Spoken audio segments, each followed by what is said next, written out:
के चारों युग में संत पुकारे, कूक कहा हम हेल रे, हीरे माणिक मोती बरसे यो जग चुगता ढेल रे। पर भी लेन जात है दुनिया, और हमारा ज्ञान किने नहीं सुनिया।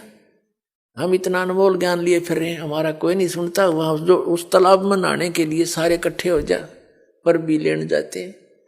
उस पर भी में तुम मोक्ष मानते हो, परमात्मा कहते हैं यदि आप उस केवल उस थोड़े से समय में, पर भी के समय में, कुछ समय सीमित होता घंटा 2 घंटे का, कि उस दौरान जो स्नान कर लेगा उस स्थान पर उसका मोक्ष हो जाएगा। कबीर साहब कहते तुमसे पहले उसमें मछली, जीव जंतु, कीड़े नरे घूम रहे होते उस पानी में, वो तो सदा पर भी ना हो क्या ना मुक्त होते।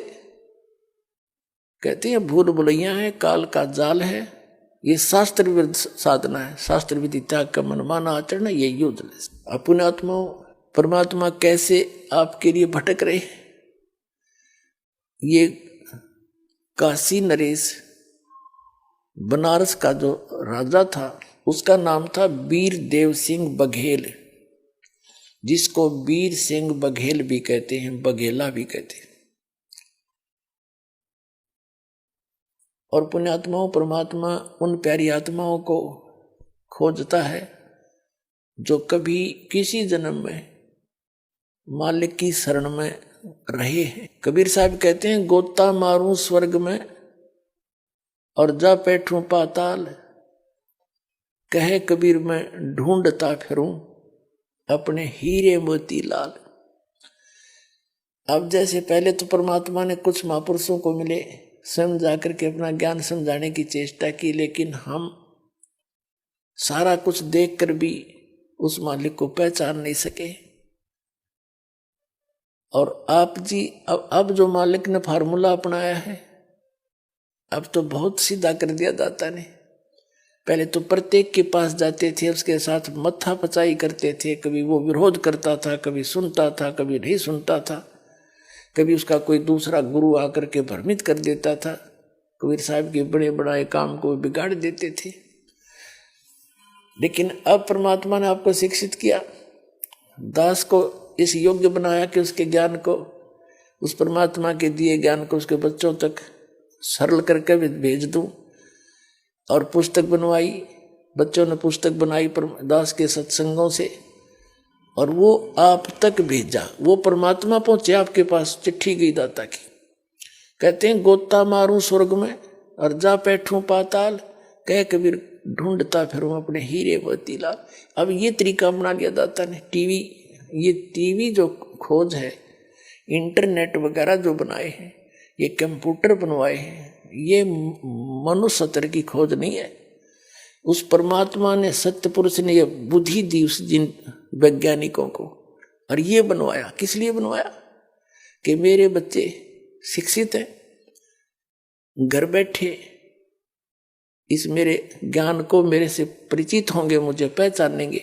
घर बैठे अपना लेकर रजाई करके टीवी ऑन और बैठ जा, सत्संग आता है दास का, कबीर परमात्मा की महिमा का यो सुने, सीडी लगा ले और पुस्तक पढ़ के अब परमात्मा को पहचानेंगे। ये इसलिए दिया ये ज्ञान, नहीं तो यही मानव था। 4 युग बीत गए। पिछले इतिहास देख लो, राजा लोगों को तो बड़े महान मानते थे। इनका के वाहन होता था, कहते घोड़े गदड़ गदड़ गदड़ गदड़ चले जाते उसमें, और या फिर एक रथ, एक रेड उसा जिसमें 4-4 खच्चर जोड़ के 5-5 उन्हें घसीटे अंडा करते। ये वाहन थे। राज क्या बनवा दिए? तो वो परमात्मा का दिया हुआ ज्ञान है। ये जो सब कुछ बनवाया है कबीर परमेश्वर ने आपके लिए तैयार करवाया। पहले 3 टीवी चैनलों ने समाज कति बिगाड़ दिया, काल ने प्रयोग कर लिए, और अब इनका सदुपयोग करेगा दाता। अपने बच्चों को ये ज्ञान सुनाएगा, कुछ दिनों के बाद आप देख लेना, बकवाद करके सब थक चुके हैं, और इससे कुछ हासिल नहीं होना। मानसिक टेंशन रहनी, बकवादों में बच्चे बढ़ गए। ऐसे कपड़े पहन के घरते लगड़े हैं लड़की और लड़के बड़े बड़े शहरों में, माता पिता की आंखें नीचे हो जाती हैं। ये किसने दिया देन? किसकी देन है यार? ये इस मीडिया की देन है जो इसका दुरुपयोग कर रहे हैं। और इसी मीडिया को परमात्मा सदुपयोग के लिए प्रयोग करेगा, एक दिन आएगा सब समझेंगे। इनमें दूसरी चीज नहीं पावेगी, या तो सिंपल समाचार होंगे या परमात्मा की महिमा चला करेगी, दूसरी बात चलन नहीं देगी जनता।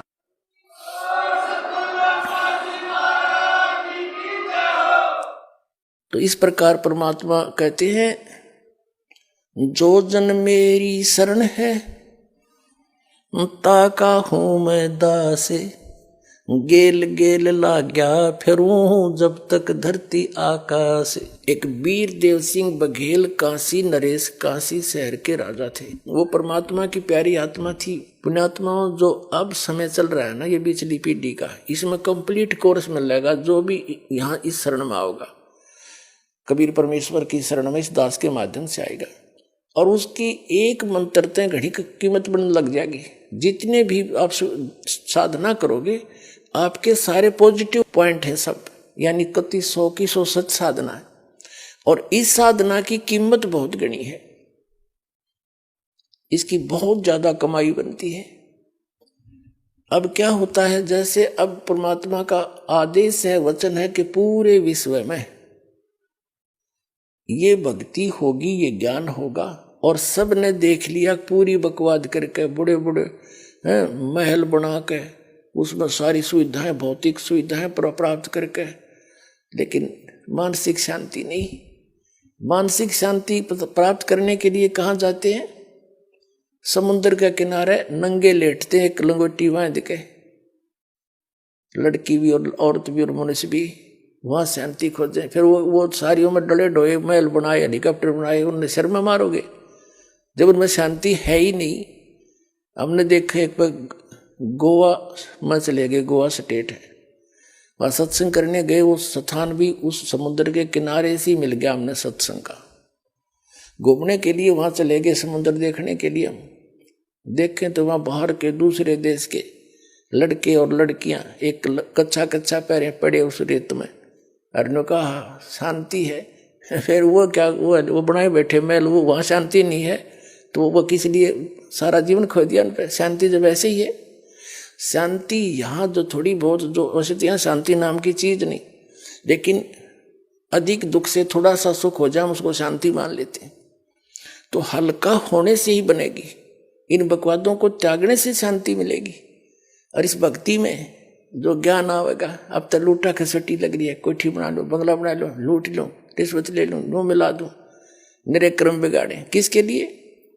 कल मृत्यु हो जाएगा, दावने अंडेगा, बताओ, लूटे लाटे रह गए सारे यहीं पर, और पाप कर्म साथ चले गए तेरे। तो इस अध्यात्म ज्ञान से हमारे जो सारे जो खुरापात भरे हैं ना, इस खती खत्म हो जाएंगे, और सबकी निर्मल बुद्धि होगी। अब हमने परंपराएं बिगाड़ के एक दूसरे ने देखम देखा सेठ बनना चाहते हैं, चाहे कोई तरीका अपनाना पड़े। जब हमारी रिक्वायरमेंट ही मिनिमम हो जाएंगी सबकी, फिर हमने क्या जरूरत से ज्यादा धक्के खाने की जरूरत ही नहीं पड़ेगी उसकी। तो इस प्रकार ये सारा एक ढांचा जो बिगड़ा हुआ, समय अवश्य लगेगा। बुद्धिमान समाज है, दास देख रहा है, बहुत सहर्ष स्वीकार कर रहे हैं दास के इन वचनों को, क्योंकि सबको आवश्यकता है इसकी।